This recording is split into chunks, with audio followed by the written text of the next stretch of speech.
大家好，我係灰仔，各位街坊好。今日咧想同大家坐低慢慢傾下咧，就係阿葉倩文Sophie 啊。你睇佢最近咧呢單空氣劉海啊，引發公關大戰，就知明明係自己操刀剪個頭髮，想同啲 fans 分享下開心嘢啦，點知咧就可以演變成一場對抗網絡欺凌嘅反擊戰。我睇完嗰個網民嗰對截圖咧，第一反應係呢個女仔真係好有吉事，佢唔係嗰種咧會忍氣吞聲嘅鵪鶉藝人啊，你就會發現咧呢件事背後反映咗好多嘢，仲有阿 Sophie 呢個女仔嗰種唔係講笑嘅性格。件事就咁樣開始，阿 Sophie 就喺 IG 出咗幅相，佢自己操刀剪咗個空氣劉海啊，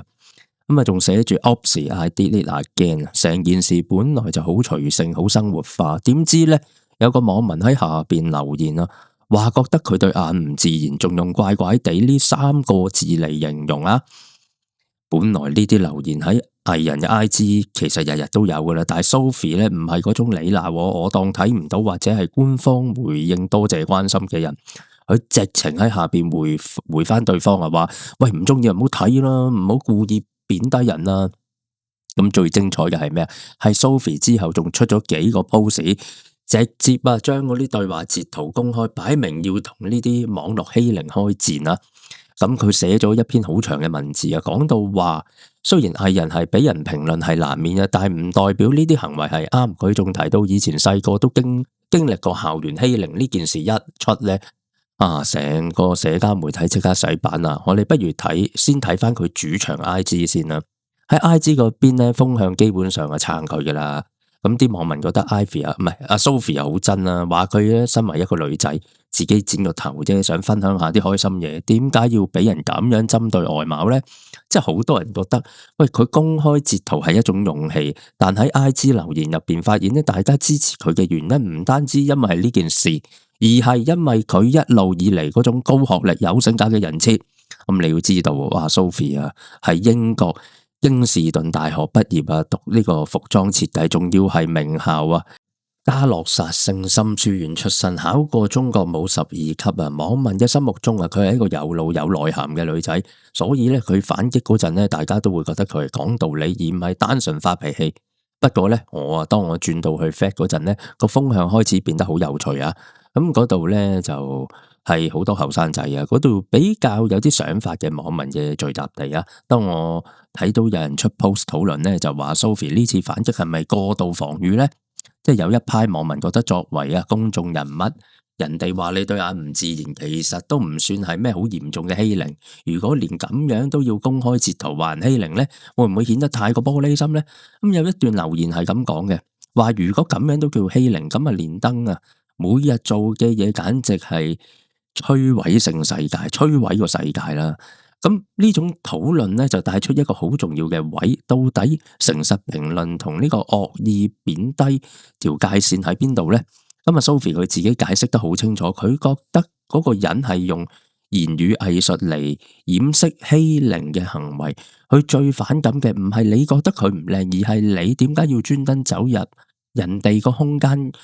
嗰度咧，講埋呢啲令人唔舒服嘅嘢。呢個觀點喺 Thread 度咧都引起好多共鳴，特別係一啲咧曾經俾網民追擊嘅 KOL，佢哋嘅粉絲都表示支持，覺得Sophie 咧係幫佢哋出咗啖氣。講完咗 Thread，我哋一定要睇下香港網民嘅終極戰場連登啊！我專登去睇下連登呢單新聞啊，連登仔反應都幾激烈噶，佢哋嘅焦點唔係放喺欺凌度，而係放喺Sophie 嗰對眼同埋個樣上邊。即係有人開始翻啲舊賬啦，就話將佢2016年選港姐嗰陣啲相咧，同埋愛回家早期啲相攞出嚟做對比，討論佢哋眼到底係咪真係進化咗？呢種顯微鏡式嘅討論，正正就係 Sophie 口中嗰種令藝人好大壓力嘅來源。咁連登上邊有部分人都好刻薄。即係佢哋就話喂，你食得鹹魚抵得渴入得行就要預咗俾人評頭點足。但係亦有人幫佢講說話，就話喂，Sophie 其實已經係 TVB 呢一代入邊比較順眼、比較有觀眾緣嘅一個特別係提到佢同阿 GM 曾展望喺女神配對計劃入邊嗰種甜到漏嘅互動。咁好多網民其實好受呢套啊嘛，佢覺得阿 Sophie 呢種女仔咧係有啲脾氣，但呢種脾氣係來自於佢嘅自信。咁講到呢度啦，我就不得不提下佢同 GM 嘅關係。自從佢舊年呢，佢哋嘅女神配對計劃成功配對之後，人氣真係急升到好勁。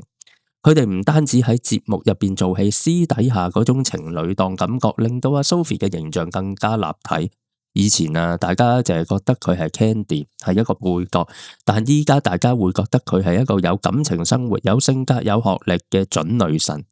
呢次網絡風波其實對佢嘅品牌形象係有加分，因為佢顯示咗一種我唔係好蝦嘅姿態。咁其實我再深入下研究咗 Sophie 過往一啲社交媒體嘅記錄，發現佢呢種爆泄咧反擊，原來係有跡可尋。記得有一次咧，之前有一次有網民質疑佢嘅啲身世，話佢一邊話佢自己係單親，一邊又提佢父母。當時佢已經喺 Fed 好霸氣咁回應過話，後父都係父啊，仲叫人啊唔好揾啲漏洞就唔即係，仲叫人啊揾唔到漏洞就唔好亂講。呢件事反映出咧 Sophie 係一個邏輯性好強嘅人，佢唔會隨便俾人捉到痛㗎。佢對語言呢個敏感度好高，所以今次人哋話佢對眼唔知驗，佢第一時間咧就覺得對方係帶有骨咁樣去攻擊佢，而唔係單純審美嘅分享。而我都睇到一啲比較深入嘅分析，就係講到話 Sophie 點解要提到校園欺凌呢？呢個係好聰明一個公關嘅策略。佢即係咧，佢都提到可能係佢內心最真實嘅痛點，將一個網民嘅留言啊提升到校園欺凌呢個層次，可以令到成件事嘅道德高地變得更加高啊！大家都會諗起啊，自己細個或者身邊嘅人啊，俾蝦嘅經歷啊，從而產生呢個同理心。咁啊，Sophie 成功就將自己由一個被批評嘅藝人，轉化成一個咧帶領大家對抗網絡毒瘤嘅勇士。咁另外啦，有一點我覺得好值得講，就係 Sophie 喺呢件事入邊表現出嚟嘅真情流露。好多 TVB 藝人甚至係大台公關都會教藝人遇到呢啲事咧，最好保持沉默啊，保持沉默。但係 Sophie 選擇咗用最直接、最唔 TVB 嘅方法去處理，佢就甚至係公開咗對方嘅截圖。雖然佢係有遮名啊，但呢種行為本身就係一種宣告，即係我喺我嘅 IG 我大晒，你入嚟搞事咧，我就要你曝光。咁喺 Facebook 嗰邊咧，其實個討論係比較街坊，好多睇開愛回家嘅師奶或者茶餘飯後嘅觀眾，佢哋未必知咩叫空氣劉海，佢哋就係會覺得啊 Candy 好乖好靚，點解要鬧人啫？呢類觀眾咧係好支持啊，同埋好固定嘅。咁佢哋對藝人係有一種幾乎家人嘅保護欲，即係佢哋留言通常都係加油 Sophie，唔好理啲無謂人，你點剪都係咁靚噶啦。呢種溫情嘅力量咧，其實中和咗連登嗰種刻薄嘅氣氛。至於佢同阿 GM 嗰邊咧，雖然阿 GM 今次就冇表面啊。大鑼大鼓咁樣撐出 post 撐女友啊！但係如果你細心啲睇翻佢哋平日嘅互動咧，你就知佢哋嗰種互相扶持類型嚟噶啦。GM 本身形象都好健康、好陽光，呢對女神配對計劃出嚟嘅 CP 其實係 TVB 近年難得一見啊！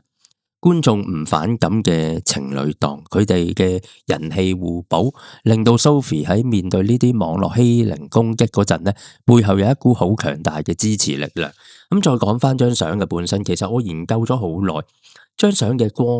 光影同埋嗰個角度咧，可能真係令人會覺得對眼睇落去有啲同平時有啲唔同，但係呢個就係重點啦。咁網民係咪真係需要咁執着咁樣？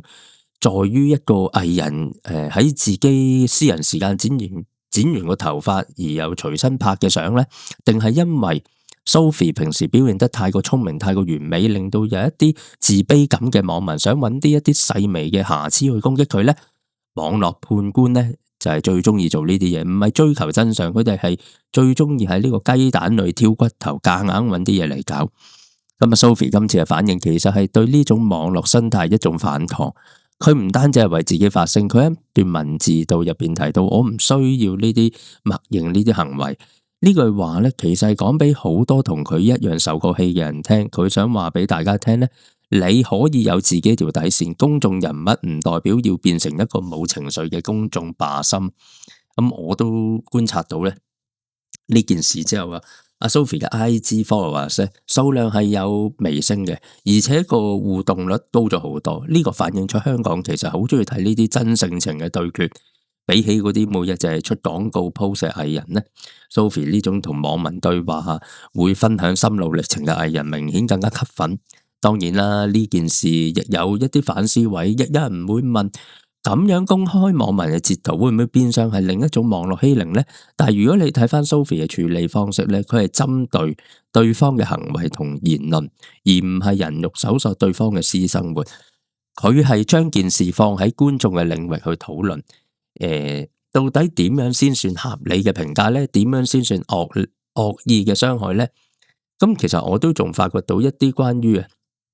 Sophie 以前讀書嘅小故事，雖然佢喺嗰度冇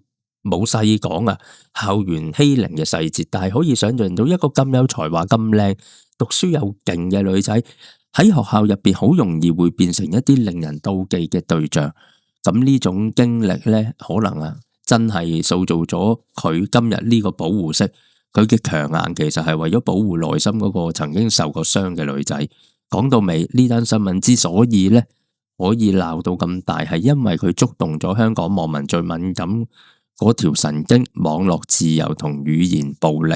咁Sophie 係用咗佢嘅方法俾咗一個答案，自由唔代表可以無底線咁樣傷害人。佢就用一個空氣劉海引發咗一場關於網絡文明嘅討論，成件事其實幾有戲劇性。即係我自己個人覺得Sophie 做得幾好。佢唔係用嗰種老土，我會努力做好自己嚟做回應，而係你中意你唔中意就唔好睇，呢種就係你唔中意就走嗰隻態度，先至係2026年香港後生仔最 buy 嘅價值觀。生活已經咁辛苦啦，點解仲要俾網上啲唔識嘅人影響心情呢？即係如果你問我件事會再點發展呢？我就覺得 Sophie 喺形象就會變得更加硬淨。佢唔止係愛回家入邊嗰個聽話 Candy，而係一個有理想有態度嘅葉倩文。佢同阿 GM 嗰對情侶檔，亦都會因為呢種真性情而變得更加立體。而嚟緊，如果佢哋一齊接啲關於自我提升或者心理健康嘅廣告咧，我一定都唔會覺得出奇，因為佢哋已經成功建立咗呢個標籤。總結呢件事咧，其實我哋睇到 Sophie 葉倩文係一個好有層次嘅女仔，佢有英國名校嘅學歷背景，又有中國舞藝術嘅底子，有愛回家建立嘅觀眾基礎，仲有女神配對嘅計劃帶嚟嘅人氣。咁最重要嘅係佢有一顆唔肯輕易認輸嘅心。咁呢次自拍風波只不過係佢顯示咗自我個性其中一個小插曲。佢話俾大家聽，佢係一個有情緒、有底線、有道理嘅人，唔係一個咧任人擺布嘅公仔。咁好啦，今集我就講到呢度啦。咁歡迎下邊留言討論。我係灰仔，下集再見，拜拜。